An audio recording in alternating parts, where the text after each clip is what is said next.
किया जाए। अरे हाँ या ना? हाँ। आवाज कम से कम रखो, लगे कि खाए पिए घर से हो। तो हम लोग क्या पढ़ रहे थे? अगर पूछे तो बताओगे? हाँ। तो बोलो, वर्ण के कितने भेद हैं? दो। कौन कौन? स्वर्ण किसे कहते हैं? व्यंजन किसे कहेंगे?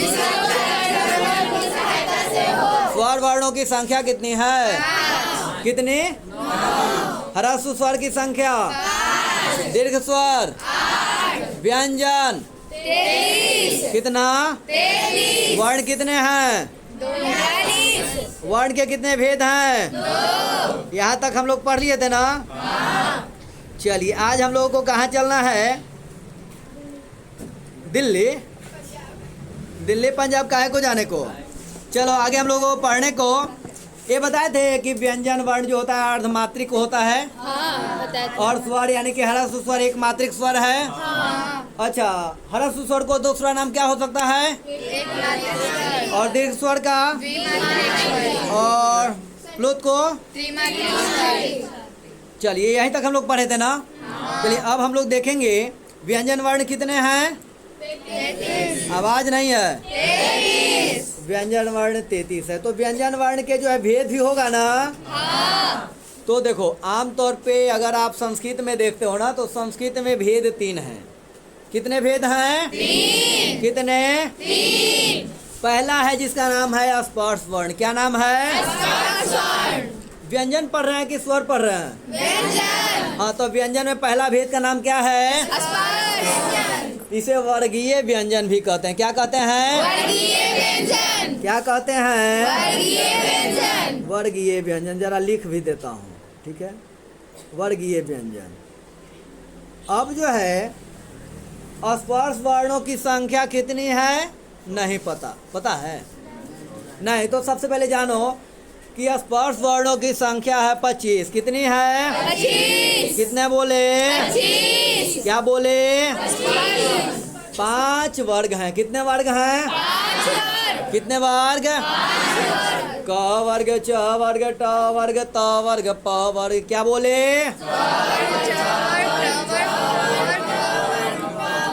क वर्ग में कितने वर्ण होंगे? कौन कौन? च वर्ग में कितने होंगे? हम बोले कि कितने होंगे तो 5 कहना चाहिए था। सब गिनना शुरू कर दिया। जितना, सुनो, कभी भी कहीं पर भी रहिए, जितना पूछा जाए उतना ही बताइए, नहीं तो फंस जाइएगा।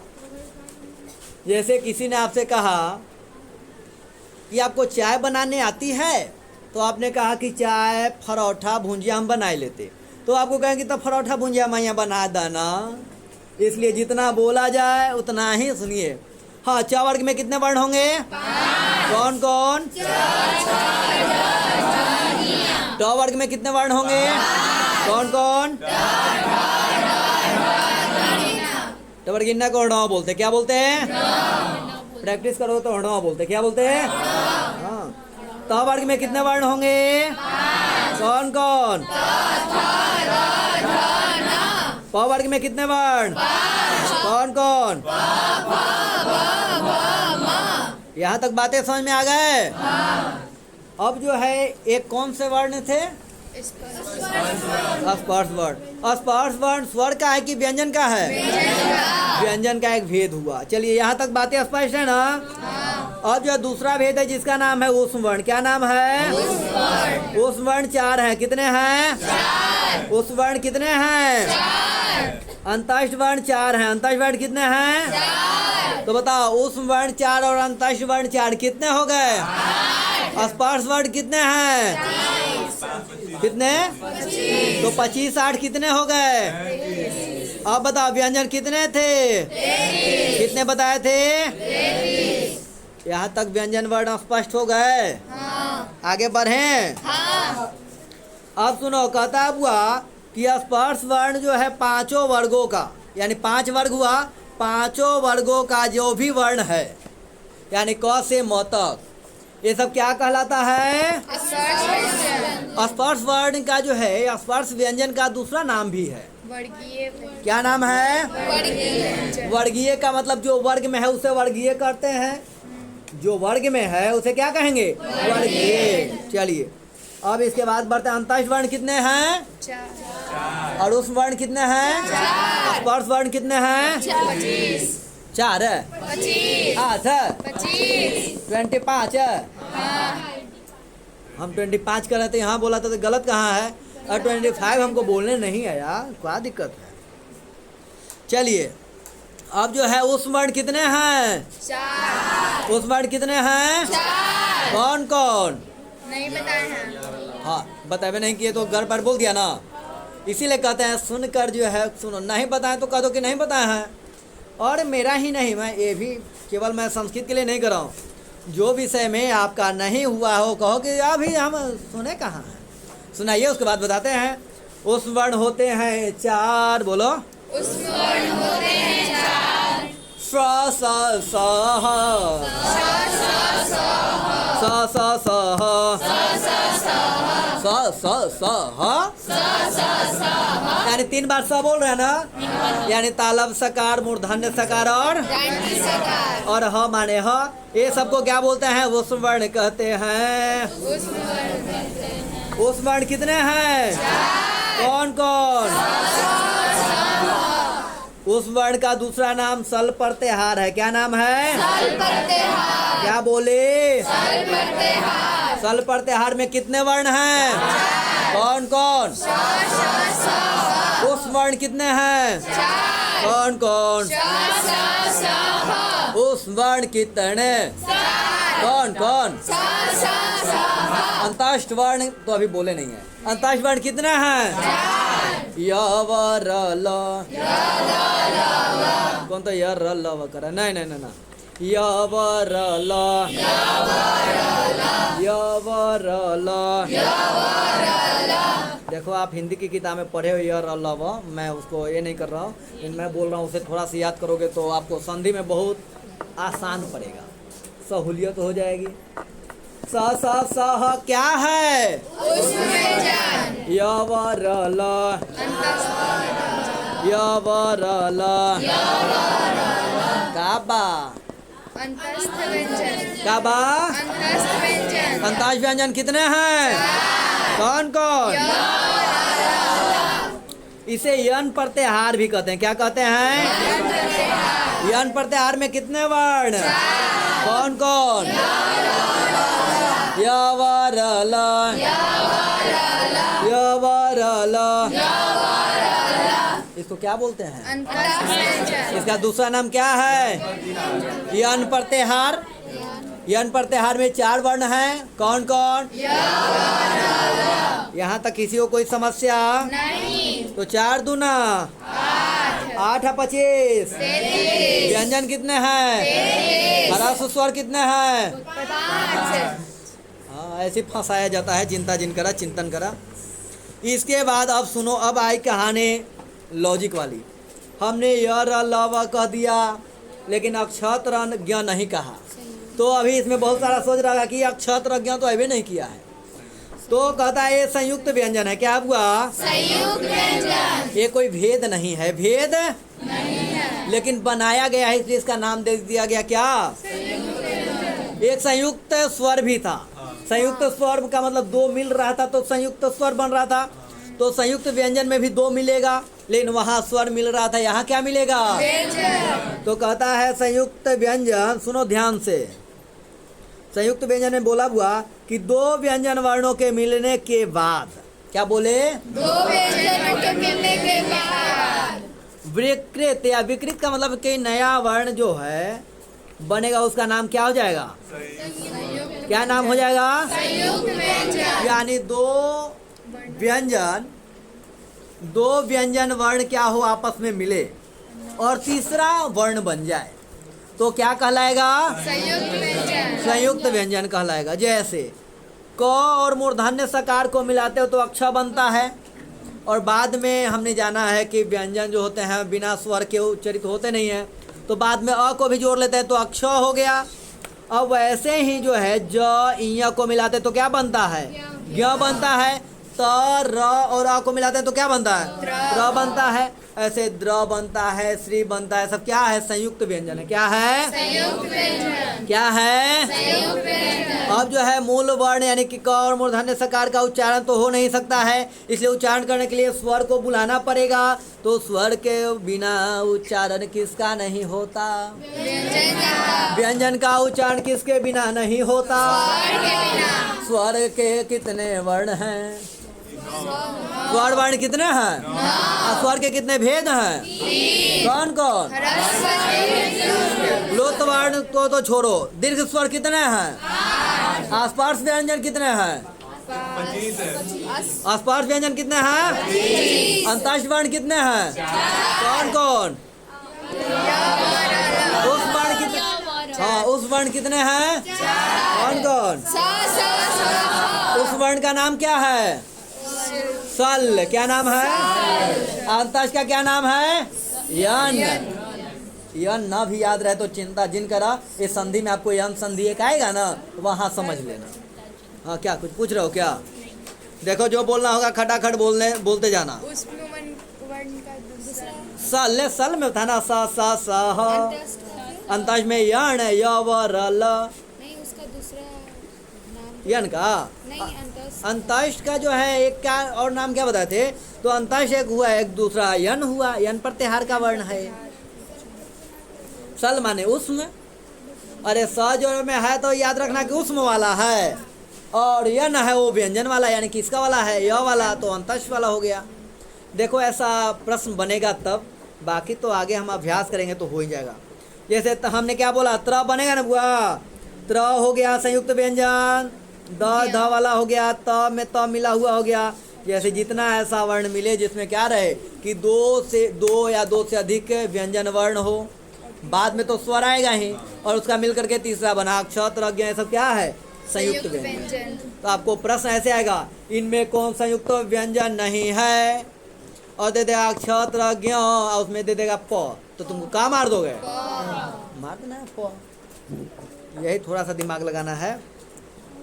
एक और है, सुनो, ये जो है अच्छे अच्छे को जानना चाहिए, क्योंकि अच्छे अच्छे लोग आपसे यही पूछेंगे। द्विगुण व्यंजन। क्या बोले? मार्कर की तरफ हुआ। मार्कर देखो ना। द्विगुण व्यंजन का मतलब क्या है? एक ड पढ़े हो ऐसे, और एक ऐसे ढ पढ़ा होगा, ढोलक वाला ढ, ढक्कन वाला। तो इसमें जो ऐसे बिंदी कभी कभी लगा हुआ आपने देखा होगा।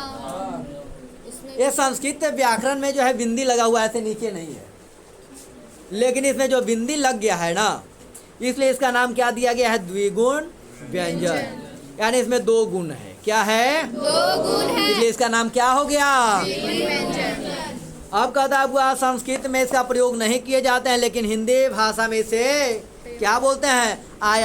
क्या है? आयातित। क्या बोले? आयातित। यानी ये दूसरी भाषा से क्या है? आया हुआ वर्ण है। ये बातें स्पष्ट हो गए? हाँ। चलिए आगे बढ़ा जाए। अपने पास कितने समय हैं? खराब है। क्या? घड़ी खराब है। अच्छा, घड़ी खराब है। चलिए, हाँ, 2:30 नहीं बज रहा है, 5:15 हो रहा है। इसको बोलते हैं सपाद पंचवादनम। क्या बोलते हैं? नहीं नहीं, हाँ सही है, सपाद पंचवादनम। क्या है? अब जो है वर्णों के उच्चारण स्थान पे जाएंगे। कहाँ जाएंगे? वर्णों के उच्चारण स्थान पे। क्या बोले? वर्णों के उच्चारण स्थान पे। तो बोलो, अकुह विसर्जनीयानाम कंठः। अकु विसर्जनीयानाम कंठः। अकुह अकुह विसर्जनीया नाम कंठः। अकुह विसर्जनीयानाम कंठः। अ से आकार, कु से क वर्ग। क वर्ग में कितने वर्ण हैं? क ख ग घ, हटिया प। अच्छा, याद है? तुम सही पढ़ा था का? ओह, क्या बात है। तो अ से आकार, कु से क वर्ग, ह से हकार, ह से और विसर्जनीय से विसर्ग, विसर्जनीय से विसर्ग। अब इसको एक लॉजिक तरीके से बताते हैं। इसका उच्चारण किस होता है? कंठ से होता है। किस होता है? कंठ से। बोलो अकार कवर्ग हकार विसर्ग, अकार कवर्ग हकार विसर्ग, अकार कवर्ग हकार विसर्ग, अकार कवर्ग हकार विसर्ग, विसर्ग। अकार कवर्ग हकार विसर्ग। अकार माने अ और अपैया, अकार माने क वर्ग माने हकार माने ह, हकार माने विसर्ग माने विसर्ग, विसर्ग ऐसे लिखा जाता है। ये समझता हो ना? विसर्ग यानी अ अपैया क ख ग घ अंग ह और विसर्ग का उच्चारण किससे होता है? कंठ से। किससे होता है? कंठ से। और जिस वर्ण का उच्चारण कंठ से होता है ना, उसका नाम कंठ वर्ण होता है। क्या होता है? कंठ वर्ण। तो कंठ वर्ण किसे कहते हैं? जिसका उच्चारण कंठ से होता है। किसका किसका उच्चारण कंठ से होता है? अकार कवर्ग हकार विसर्ग। हाँ, अकार मतलब अ और अपैया समझो। आ क वर्ग माने क ख ग घ कि इय, अंग। आ हकार माने विसर्ग माने बिंदु नहीं कहो, बिंदु तो तुम्हारी दीदी के नाम है ना, दीदी का तेरा नाम है, तेरी दीदी का नाम है बिंदु। वो भी पढ़ी थी संस्कृत ना। वो सुनो, इसकी दीदी जाकर के संस्कृत वहाँ घर पर एक दिन रामः रामम पढ़ दी। अब इसको टावर छोड़ दिया, ये रामः का जो है राम का शब्द रूप उसी समय से पढ़ रही है। नहीं तो बिंदु कौन है? तो तुम्हें तो रामः रामः सबसे पहले तुम्हें सुनाई थी कि हम दीदी से सीख लिया है। हाँ, अच्छा दीदी से नहीं सीखी है? ऐसे क्या कहते हैं? स्कूल में सीखी? अच्छा, तब ठीक है। अकार कवर्ग हकार विसर्ग। कंठ वर्ण किसे कहेंगे? कौन से किस किस वर्ण का उच्चारण होता है? ऐसे नहीं बोलो, अपैया करके बोलो।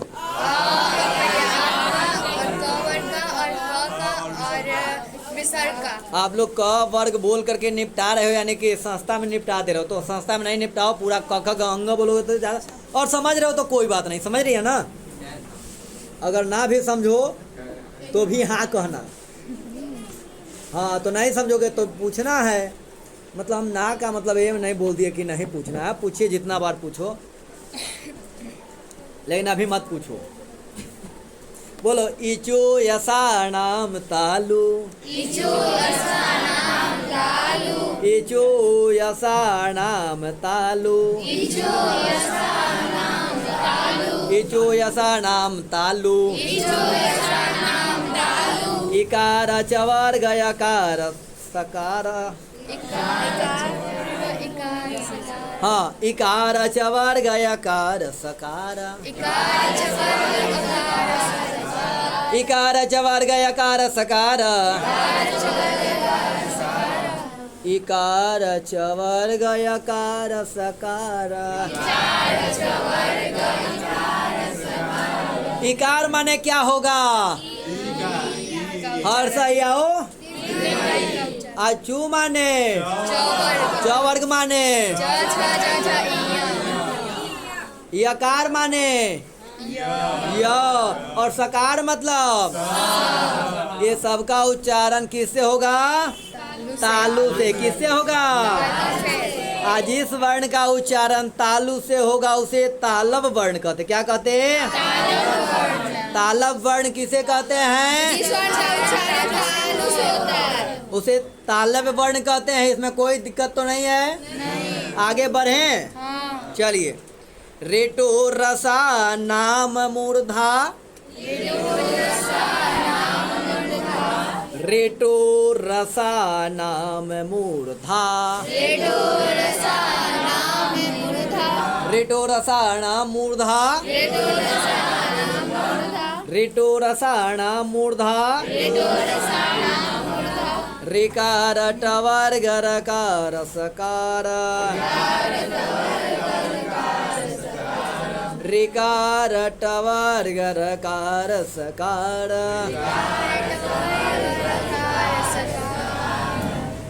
ऋकार माने रे हरस वाला कहो या टू माने ट वर्ग माने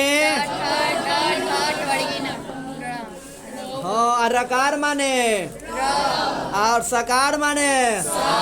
अब देखो मूर्धा मतलब मूर्धन्य सकार समझना, यानी कि मूर्धन्य सा की इसमें बात हो रही है, उसमें तालु से तालब सकार की बात हो रही थी।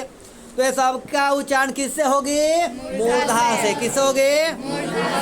आज इस वर्ण का उच्चारण मूर्धा से होना, उसका नाम क्या होता? मूर्धन्य वर्ण। क्या नाम होता? क्या नाम होता? कोई समस्या है? आगे बढ़े। अगर कहोगे तो फिर से एक बार अगले दिन जो है ना, अगले दिन जब हमारी कक्षा होगी तो फिर से एक बार ये रिपीट करेंगे। कर दूंगा पूरा, एक बार वर्ण प्रकरण को कर दूंगा, लेकिन एक बार वीडियो जाकर के देख लेना, कहीं समझ में आ जाए भगवान भरोसे। लितो लसाणाम दंताः, बड़ा जल्दी। हाँ, लितो लसाणाम दंताः, लितो लसाणाम दंताः, लिकार तवर्ग लकार सकार। ली से ली हो जाएगा लिकार। लिकार मतलब केवल ली हरा शिकार होता है, दीर्घ तो होता नहीं है। आ तू माने आवाज नहीं है। वर्ग में कितने वर्ण? कौन कौन? आ लकार माने, आ सकार माने कौन सा? ये सबका उच्चारण किससे होता है? दंत से। किससे होता है? आज इसका उच्चारण दंत से होगा, उसे क्या बोलते हैं? दंत वर्ण बोलेंगे। क्या बोलेंगे? क्या बोलेंगे? क्या बोलेंगे? चलिए इसके बाद एक और आइए, खटाखट पढ़ते हैं। उपो पद्माण्या नाम ओषो नहीं बोलाएगा, रुक जा। उपो बोलो। उपो इतने जानना। उपो उसे, उसे हरा सुकारा दीर्घकार। आपू से प वर्ग में कितने वर्ण? कौन कौन?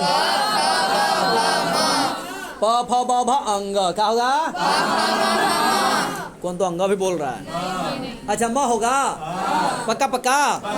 चलो तो प फ ब भ म, ये सब का उच्चारण ओठ से होगा। किससे होगा? ओठ से। आज इसका उच्चारण ओठ से होता है, उसे ओष्ठ वर्ण बोलते। क्या बोलते? ओष्ठ वर्ण। क्या बोलते? ओष्ठ वर्ण। क्या बोलते? ओष्ठ वर्ण। फिर से बोलो। ओष्ठ वर्ण। जोर से बोलो। ओष्ठ वर्ण। धीरे बोलो। अब जो है यहाँ तक बातें स्पष्ट हो गई, आगे चलते हैं। बोलो। बोला जाएगा तो अच्छी बात है, नहीं बोलाएगा तो ही कर देना केवल। यमगणनम, बोलिए वाह वाह वाह वाह, बोलो वाह वाह। यमगणनम, यमगणनाम नाम नासिका च। अच्छा इतना ही ठीक है। यमगणनम नासिका च। देखो इयम अंगण अन्न, ये सब वर्ग का कैवा वर्ण है? पांचवा वर्ण है। वर्ग का कैवा वर्ण है? अंग कौन वर्ग का है? च वर्ग का है ना? हाँ तो ओ सॉरी। और यहाँ का है? क वर्ग का है ना? हाँ जोर से बोलना। त वर्ग इन्ना जो है त वर्ग का है ना? त वर्ग का। अच्छा आ न किस वर्ग का? प वर्ग का। आ म किस वर्ग का? ये सब जो है वर्ग का पांचवा है कि तीसरा है? इसका उच्चारण नासिका से होगा। किससे होगा? नासिका से। नाक बंद करके बोलो प। अब बोलो म। नाक में पर जो है हवा करके रुक जाती है ना। ये बाद में बातें करेंगे क्योंकि समय हो गया जाने का। इधर जो है तुम्हारे सन्नी भैया कह रहा है कि जल्दी छुट्टी कीजिए, एकदम बोले हैं। चलो आगे देखो। इसलिए देखो जिसका उच्चारण नासिका से होता है उसे अनुनासिक वर्ण कहते हैं।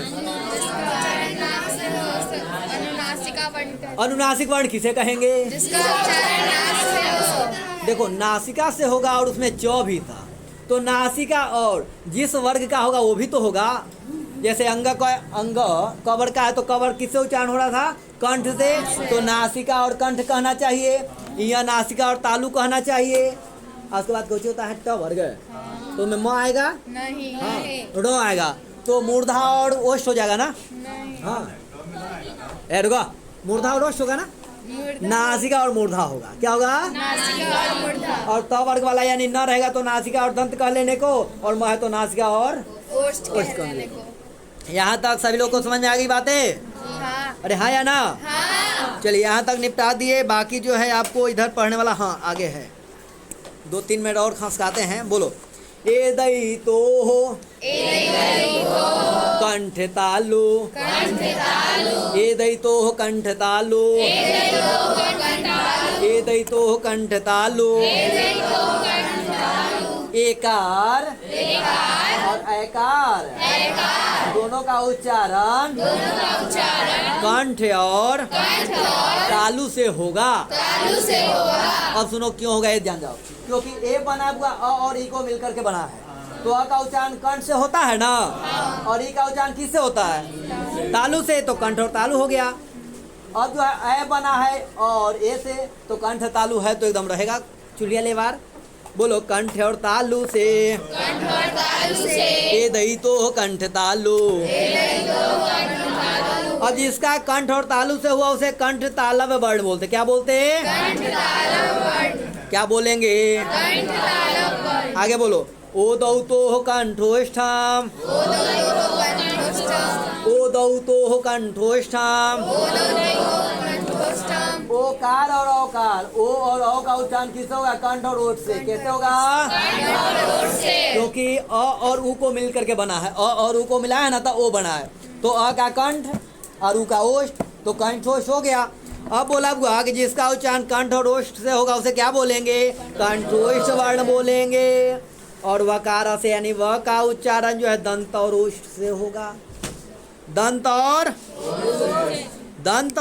ओष्ठ से। अब सुनो, एक होता है अननुनासिक, जिसे निर्ननुनासिक कहते हैं, जो केवल मुख से उच्चारित होने वाला वर्ण को, जो केवल मुख से उच्चारित होगा ना, जो खाली मुंह से बोलना पड़े, उसे निर्नुनासिक बोलेंगे। क्या बोलेंगे? निर्नुनासिक। अब